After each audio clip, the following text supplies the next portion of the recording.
Hello. Welcome to the Bore You to Sleep podcast. The podcast that will hopefully help you get to sleep. I am going to read an open source book, one that is not particularly interesting, but one that is hopefully boring enough to get you to sleep.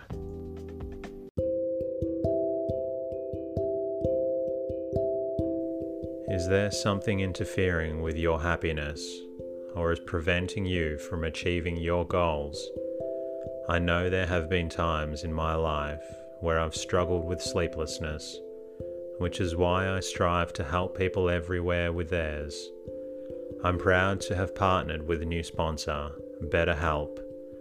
BetterHelp will assess your needs and match you with your own licensed professional therapist, which doesn't take long at all. It's not a crisis line. It's not self-help. It is professional counseling done securely online. You can schedule weekly video or phone sessions in the comfort of your own home.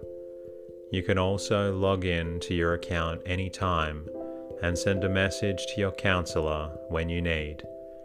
You'll have access to a broad range of expertise in BetterHelp's counselor network, which may not be locally available in many areas.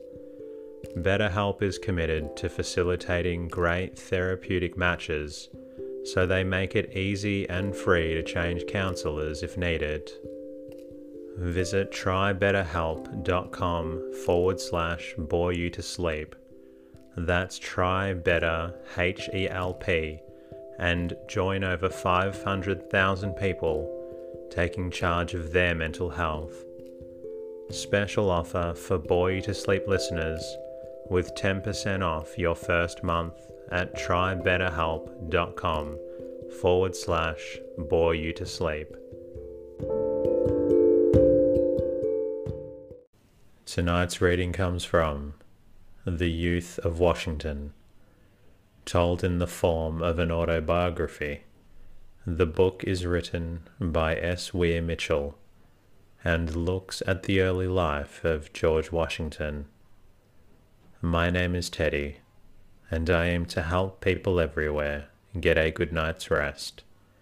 Sleep is so important, and my mission is to help you get the rest that you need. The podcast is designed to play in the background while you slowly fall asleep. Thank you to everybody who listens and supports the show. Huge thank you to new Patreon Paige. Your monthly financial contribution helps me bring out more and more episodes. Thank you to regular listener Liam J for your kind review on Castbox. Thank you also to listener Josie for mentioning me in your Insta story. Thank you also to listener FERHRC for your lovely Insta story. The support of listeners is what helps me bring out more episodes, and your reviews and comments are very appreciated. If you would like, you can also say hello at boreyouTosleep.com, where you can support the podcast. I'm also on Twitter and Instagram at boreyouTosleep.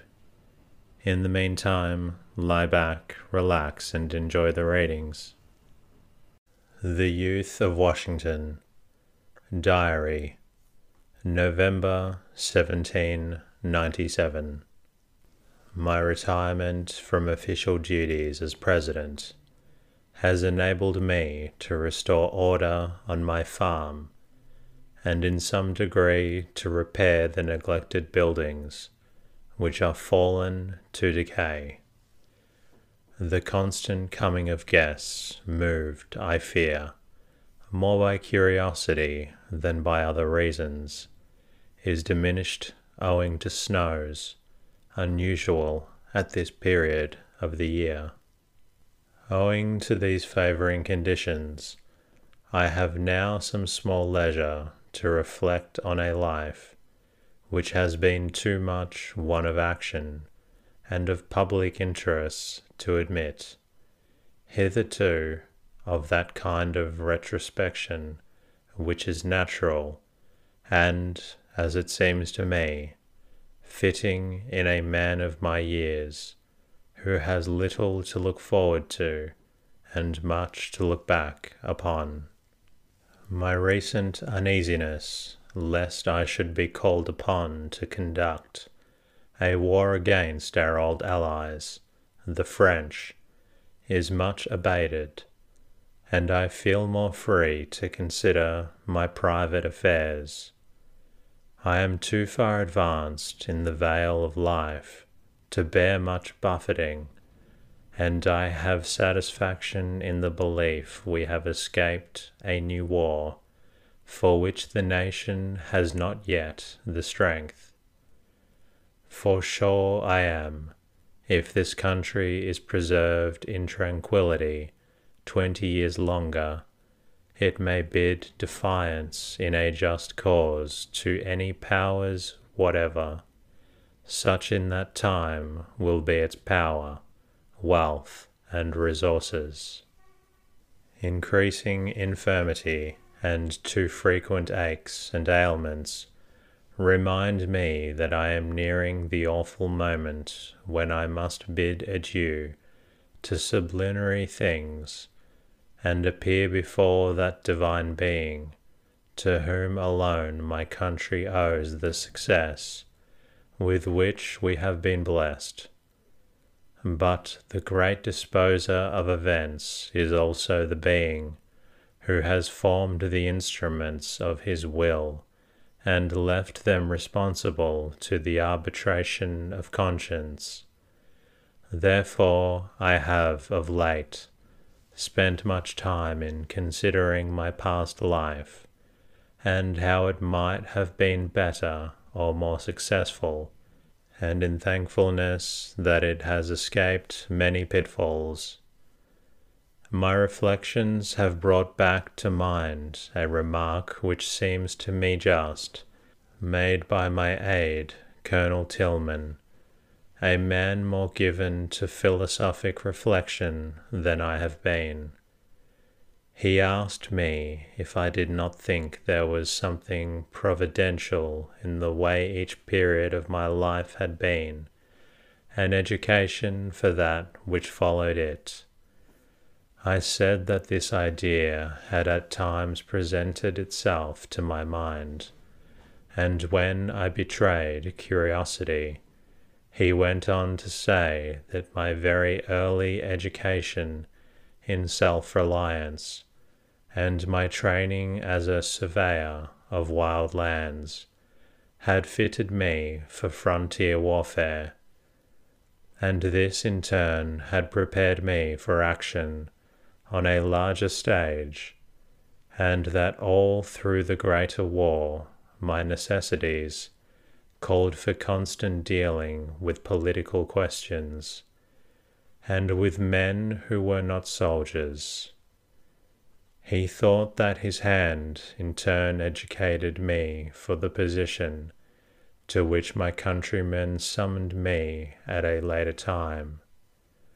As I was silent for a little, this gentleman, who became my aide-de-camp in June 1780, and for whom I conceived a warm and lasting affection, thinking his remark might have been considered a liberty, said as much, excusing himself.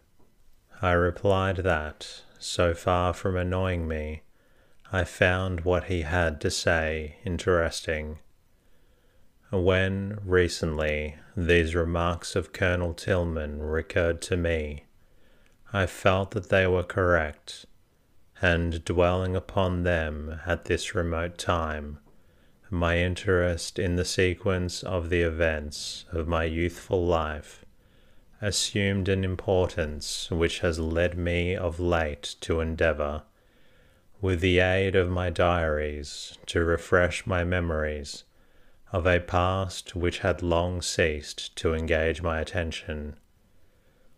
I remember writing once that any recollections of my later life, distinct from the general history of the war, would rather hurt my feelings than tickle my pride while I lived. I do not think that vanity is a trait of my character.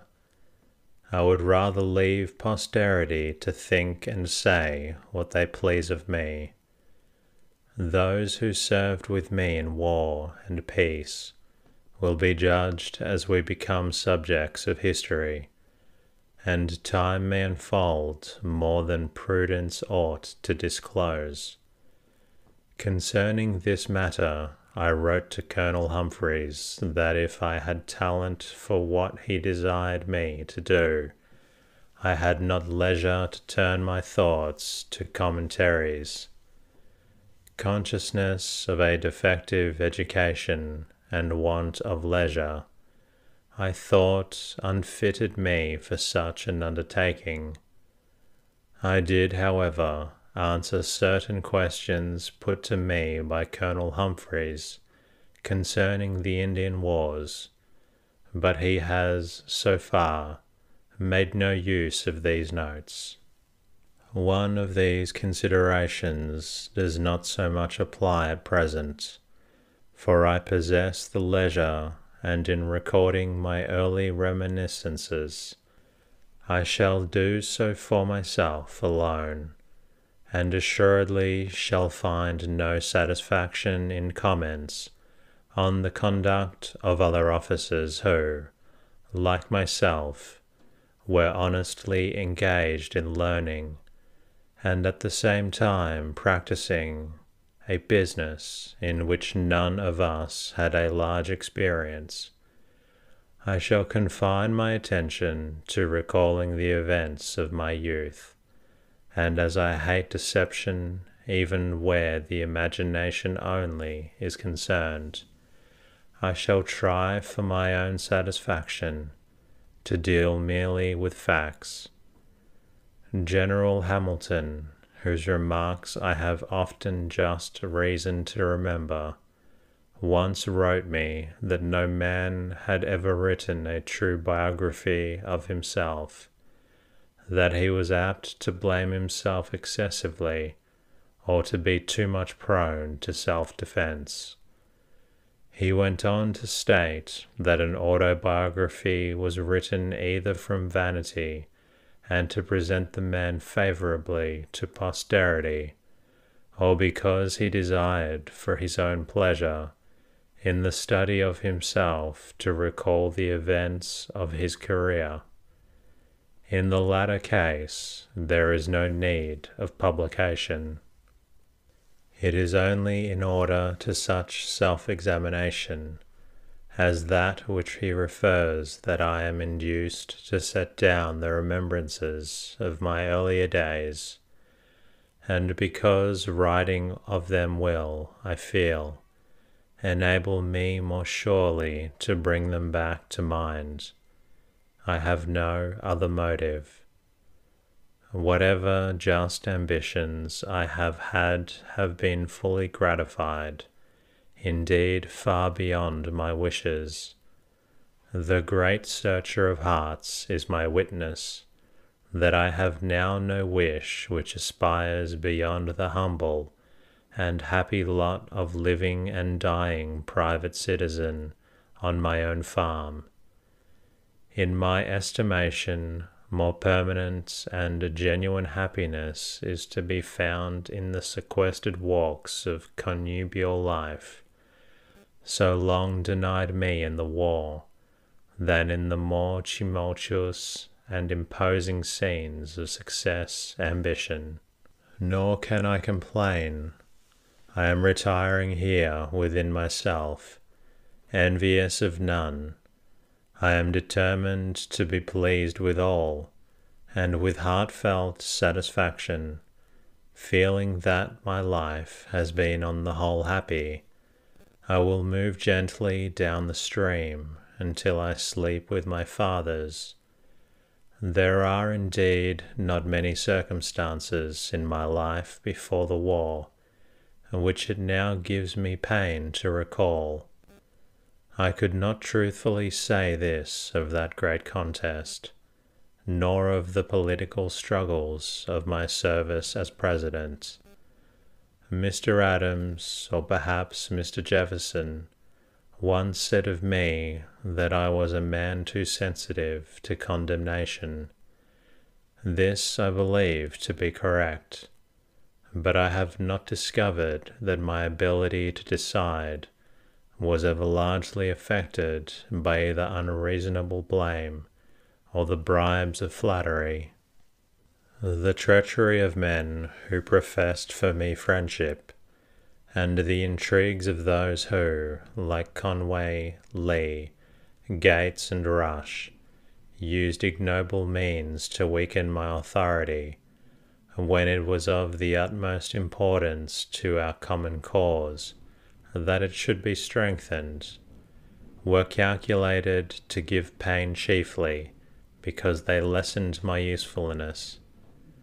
Nor am I ever willing to dwell upon the treason of Arnold, which cost me the most painful duty of the war, and lost to the country a great soldier, who had not the virtue to wait until, in the course of events, his services would obtain their reward. It is, however, somewhat to be wondered at that in so long a war, where hope did at times seem to disappear, the catalogue of traitors was so small. It is strange that there were not more, for few men have virtue to withstand the highest bidder. As to ill-natured and unjust reflection of my conduct, I feel and have felt everything that hurts the sensibility of a gentleman, but to preserve in one's duty and be silent is the best answer to calumny. Dr. Franklin has wisely said that no examples are so useful to a man as those which his own conduct affords, and that he was right in his opinion I have reason to believe. This I have observed to be true of anger, to which I am, or was, subject. I flatter myself that I have now learned to command my temper, although it is still on rare occasions likely to become mutinous. I do not observe that mere abuse ever troubles me long, but in the presence of cowardice or ingratitude, I am subject to fits of rage. Arnold's treason distressed me, but the treachery of one of my cabinet, Edmund Randolph, the nephew and adopted son of my dear friend Peyton Randolph, disturbed my temper as nothing had done since the misconduct of Lee at Monmouth.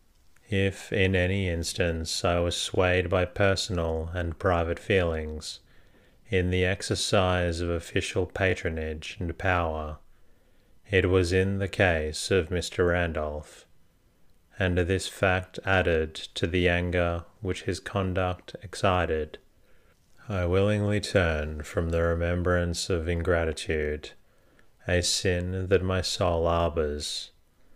It is not a severe tax which all must occasionally pay, who are called to eminent stations of trust, not only to be held up as conspicuous marks to the enmity of the public adversaries of their country, but to the malice of secret traitors, and the envious intrigues of false friends and factions. But all this over, I willingly leave time and my country to pronounce the verdict of history. As I wrote what just now I have set down, a remark of Mr. John Adams came into my mind. He said it was difficult for a man to write about himself without feeling that he was all the time in the presence of an audience. This may be true of Mr. Adams, but I am not aware that it is true of me. The statement I shall now record of myself and for myself might be made very full as to events by the use of the details of my diaries, but this desire to avoid my attention is to deal chiefly with my own youthful life and the influences which affected it for good or for ill. Being without children to transmit my name, I have taken no great interest in learning much about my ancestors. I have, indeed, been too much concerned with larger matters. It is, however, far from my design to believe that heraldry, coat armour, etc., might not be rendered conducive to public and private uses with us, or that they can have any tendency unfriendly to the purest spirit of republicanism. Nor does it seem to me that pride in being come of gentry and of dutiful and upright men is without its value, if we draw from an honourable past nourishment to sustain us in continuing to be what our forefathers were. This also should make men who have children the more careful as to their own manner of life. And as for myself, although denied this great blessing, I may perhaps wisely have been destined to feel that all my countrymen were to me something more than my fellow citizens. I have heard my half-brother Lawrence say that he had learned from his elders that my English ancestors were violent loyalists, especially one Sir Henry Washington, when the great struggle arose between the Parliament and the King in the time of the Commonwealth. I recall that, when a young man, I was riding with my friend George Mason, and when this matter arose, he asked me whether, if I had lived in those days, I should have been for the Crown or the Commons. I replied that if I had lived in that time, I could have answered him, but that I was not enough informed concerning that period to be able to state on which side I should have been. Certainly, I should have found it hard to make war on the King. I profess myself to be ignorant as to much that concerns my ancestry. When too young to have the smallest interest in the matter, I heard my two half-brothers and William Fairfax conversing on the subject of the origin of my family. The brothers were not very clear as to our descent, but were of opinion that we came from the Washingtons of Solgrave, originally of Lancashire. In 1791, the Garter King-at-Arms, Sir Isaac Hurd, wrote to me, sending a pedigree of my family, but I had to confess it was a subject to which I had given very little attention. In fact, except as to our later history, I could only say that we came from Lancashire, Yorkshire, or some still more northerly country. Most of the early colonists of all classes were too busy in fighting Indians and raising the means of living to concern themselves with the relatives left in England. This indifference was not uncommon among us, and was in those early days to be expected. It explains why we and other descendants of settlers knew, and indeed cared, too little about our ancestors. I do not know what exactly was the station of the father of the brothers who first came over. John, my ancestor, and Lawrence, his brother. It is of more moment to me to know that my forefathers in this country have been gentlemen, and have in many positions of trust, both in civil employ and in the military line, served the colonies and, later, their country with faithfulness and honour. As concerns the question of ancestry, and a man's judging of himself by that alone, I am much of Colonel Tillman's opinion, who once said to me, speaking of Mr. B., that when a man had to look back upon his ancestors to make himself sure he was a gentleman, he was but a poor sort of man, which I conceive to be true. My great-grandfather, John Washington, the first emigrant of our name, was the son of Lawrence and M. Phyllis, his wife. He went first to Barbados, but, not being pleased, came later to Virginia, that is, in 1657. It is certain that my great-grandfather, in some respects, possessed qualities which resembled those which I possess myself. He was a man of great personal strength, inclined to war, very resolute, and of a masterful and very violent temper. My great-grandfather's brother Lawrence was engaged for a time in the mercantile way, and at one time signed himself as a Luton, County Bradford merchant. He made some voyages to Virginia and home again before he settled in the colony, and may have acquired land in England, for as I shall state later, he devised real estate in the home country. As I speak of the home country, I am reminded that even after the War of Independency, the habit of speaking of England as home prevailed with many. So strong was the attachment to the mother country, and indeed nothing but the folly of Great Britain could have broken the bonds which united us. My great-grandfather, John Washington, brought with him a wife from England. Her maiden name I do not know. She and her 2 children died within a few years of his landing. The brothers mention in their wills property in England, but where or exactly what it was they do not say.